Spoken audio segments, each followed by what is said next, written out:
Hi, this is Andy Spackman, BYU's librarian for Business and Communications. We're going to talk about sources for secondary market research. First, we're going to talk about the internet. You may have tried using the open internet for market research, and sometimes you can find some really good stuff, but it can also be frustrating for a couple of reasons. It can be frustrating to find reliable information. It can also be frustrating because sometimes you'll find something that looks perfect, like exactly what you want, but you can't actually access it.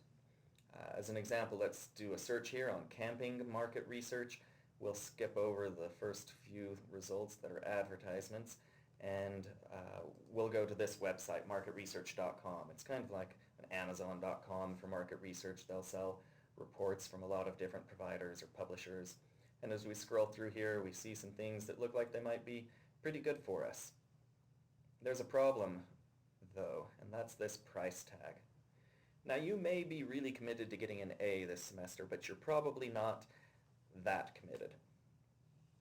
However, in the future, if you're in a position where you need to buy some research, a couple points: you can save money by buying older editions of reports or by contacting publishers and negotiating a single chapter or page-by-page purchases. But remember, if you do buy a cheap report, you probably are going to get what you pay for. And do notice that there is a wide variety in the price levels that we're seeing here. But let's move on and talk about what's available to us through the library here at BYU. So we're going to lib.byu.edu. First thing that I'd like to point out is that this large search box is not really going to do much for us. It can do some things really well. For instance, if you put my name in, it can bring up my contact information if you need to get a hold of me.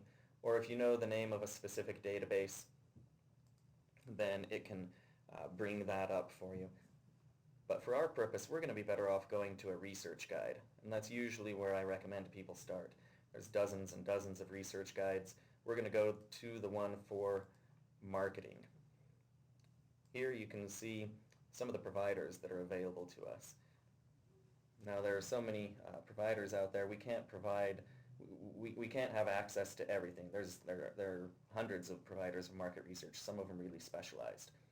We try to provide a handful that cover a broad variety of markets to try and meet as many student needs as we can with our limited resources.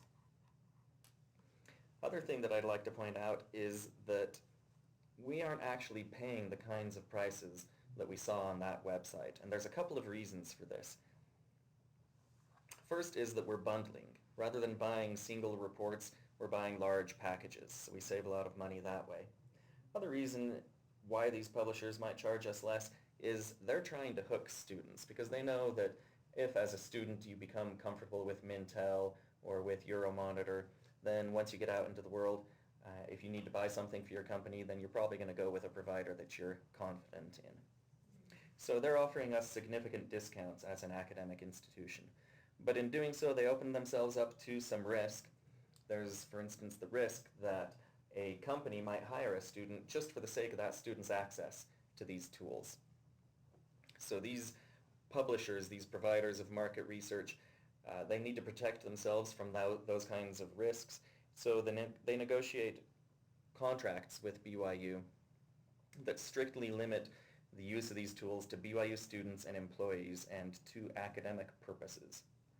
This means that content or access can't be provided to any outside individuals or organizations.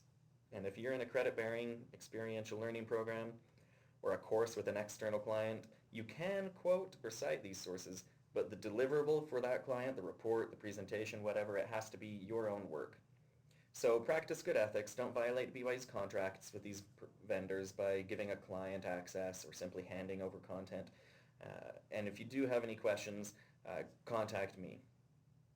One other thing to remember is that by thoroughly documenting your sources, that not only gives credit to the original author, but it also gives you and your work credibility that can't be achieved any other way. By conducting appropriate research and clearly, thoroughly documenting your sources, you're constructing your own authority as well.